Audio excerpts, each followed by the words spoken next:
There's something in your velocity session description that I wanted to ask you about, and it's quote, and how do you do this? How do you, quote, infect your organization with awesome? So the most important thing that I said in my speech today was change takes a long time.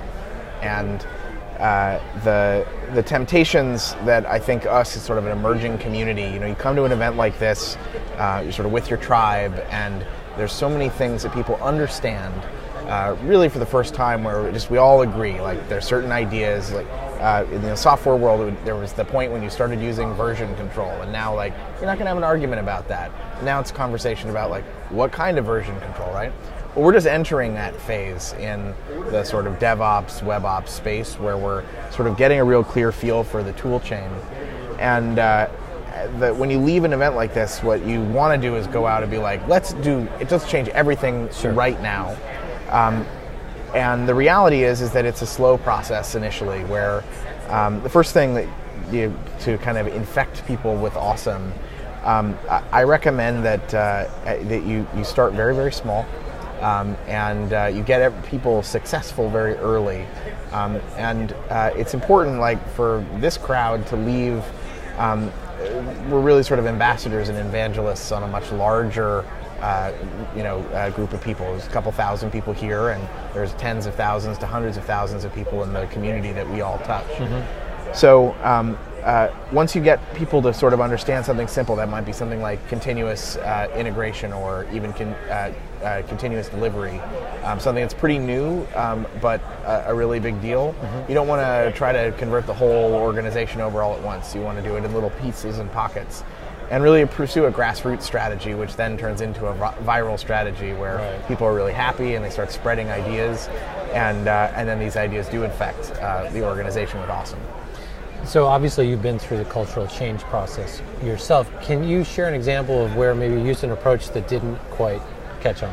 So so prior to founding Opscode and prior to starting Velocity and joining Radar, I worked for Amazon. And I was the master of disaster for Amazon. I owned availability for every property that bore the Amazon name.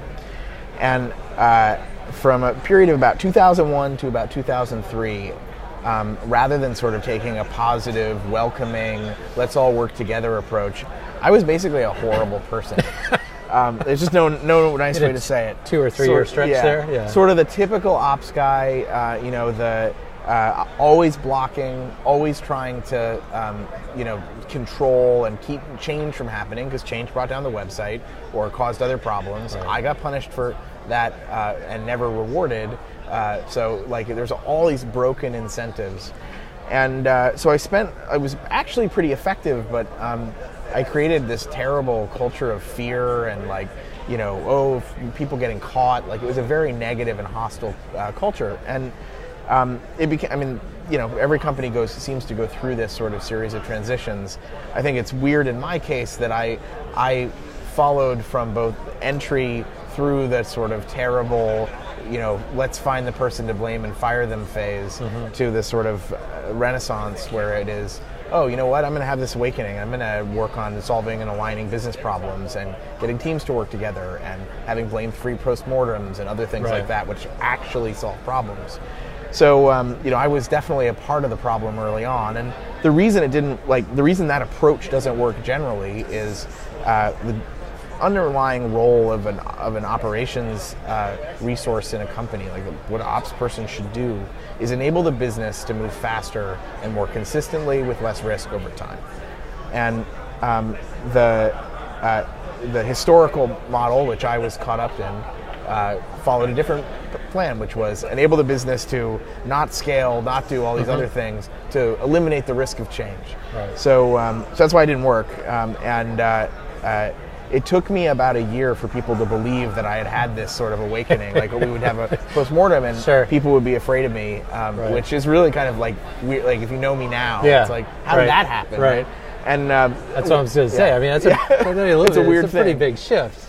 The biggest thing is that is in the talk that I gave. I talked about how there's this idea of convergent evolution. There are certain shapes in the world that match a particular environment. Like if you want to fly, you have to be really light, and you've got to have strong wings that can flap and do other things. It might be like a bat's wing or a bee's wing or a bird's wing. We found like every single web company that has reached any level of scale basically has discovered the same basic principles. They might have different names for them, different terms, but they all went through the first phase, and like we all hated that. And then we sort of, everyone woke up, or your business died, and there was lots of cultural issues associated with it. But it's funny because now what we see sort of over and over again is like you'll see blog posts come, well, we do it this way. Like we put our developers on call. Oh, you discovered that now, did you? Right? And like we have blame-free postmortems. Yep, right. They've been talking about in other industries since the 80s. Like, sure, it's a really interesting deal. Now, do you feel like that's just an evolution that an organization has to go through? They have to start at the very beginning, or can they jump to that point where they're doing the blame-free stuff and they are doing the developers on call? I think so. It's not like that maturity is not a natural state for a startup to emerge in, and the reason is that when you're resource constrained, like the monolithic model makes more sense, and this requires an ecosystem approach, right? I think that you can shortcut things culturally. So at Opscode, we've certainly done a lot of the ops stuff right early. I love when we do postmortems because they're incredibly detailed, and we're all really, really clear on sort of what we don't want to do. There's another piece though, which is that until you, like if you're a small startup and you're trying to figure this out for the first time, or a small team within a large company, you're still building stuff that sort of only a few people touch on a regular basis. And so there is an inflection point where you kind of build that next level. There are some exceptions. Google built with crap hardware from day one, assuming failure, assuming all this other stuff. Facebook has done, when they started to really scale, they made an early investment. So we've seen this, like you can sidestep a lot of it, but there are still pieces that you have to go through every time, just because you need a little bit more process, then you need a lot less process, right. And like there's a sort of a balancing act. You need a lot more automation, and then there's little places where you're going to build a separate system, and then you merge those back in. So it's sort of it seems like almost a sine wave where you're sort of vectoring towards the platonic ideal, and maybe it tightens up over time. Where there's sort of deficit, and then maybe you've overspent a little bit, and so forth, and then eventually as you reach larger and larger scale, it sort of evens out. Now, in terms of cultural change, do you think part of the problem is that there's a lack, especially in the operations space, a lack of a common language between the business and the technical space? I do, and that's not new to our part of the ops world. I draw a lot, and Gene Kim draws a lot on the goal and sort of the 80s manufacturing revolution, where you sort of took this very tightly coupled supply chain thing and figured out how to make it work better without lots of losses and other stuff.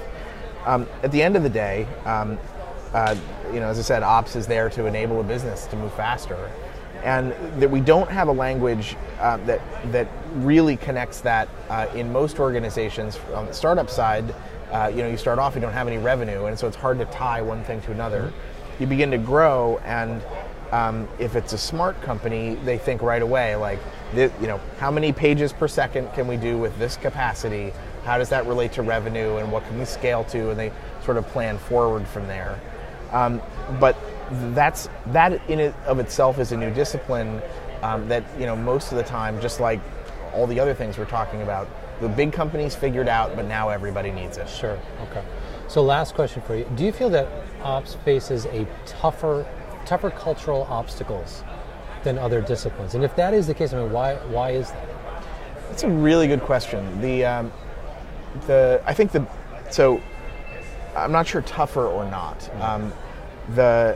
The real problem is that there is a legacy that's frankly pretty sad, which is there was a perception and an actualization of this is kind of where you went if you were a little bit broken, you weren't really a software dev, and it took a while. It took scale really mattering for that to shift from kind of the sort of mainframe operator 3-ring binder thing to core infrastructure engineering, which is a huge deal now. It's a great career. There's tons of venture money being thrown in. Like, there's all this excitement and attention happening. It's the new sexy thing for investing. So the challenge that we have, we kind of have we have some shackles from our legacy. Just like any part of the emerging stack does. The open source communities still have various issues with various different licenses and like different types of people that commit. You have different developer communities, etc. I think the place where we have a unique issue is that we have also developed this work ethic of we'll just get it done, and historically that's been highly rewarded. So we rewarded the individual hero rather than the person who got the team into a place where their heroism was no longer needed. And I think if there's one thing that we're going to be spending a little time breaking away from, it is really shifting it from being an operations as in I'm the ops guy on call to operations as in I'm an operations engineer. I'm working building infrastructure and tools and a platform on which other people depend every day. And that transition is going to be hard for some, particularly if you're locked into an organization where that's the only way they know how to think or reward. So that's the place where, to people who are kind of in big orgs and the only way to get any attention is, have been up all night and had that really terrible weekend, and the short-term institutional memory gives you a lot of room to throw your weight around. That's going to shift to more of when I use like a fire department analogy. Fire suppression is awesome. Like, I like fighting fires. I like getting in there and getting the job done. But fire prevention is actually how we were able as a society to grow. Like, there's sprinklers and door exits and other things, right? Otherwise, everything would be on fire all the time. Right. And so, I think there's a mix, which is you need to have those core skills for when the problems arise. That's always going to be Ops' role, is to get in there and get the job done with special tools, training, equipment, knowledge, know-how, resources. And at the same time, constantly be eliminating the next fire with better tooling, better automation, better monitoring. So that you don't have to worry about, this big application that we built is going to crash because no one ever thinks about this stuff. Right. So that's sort of the challenge and opportunity for Ops for the next decade. Nice. Well, thanks so much for being with us. Appreciate you taking the time.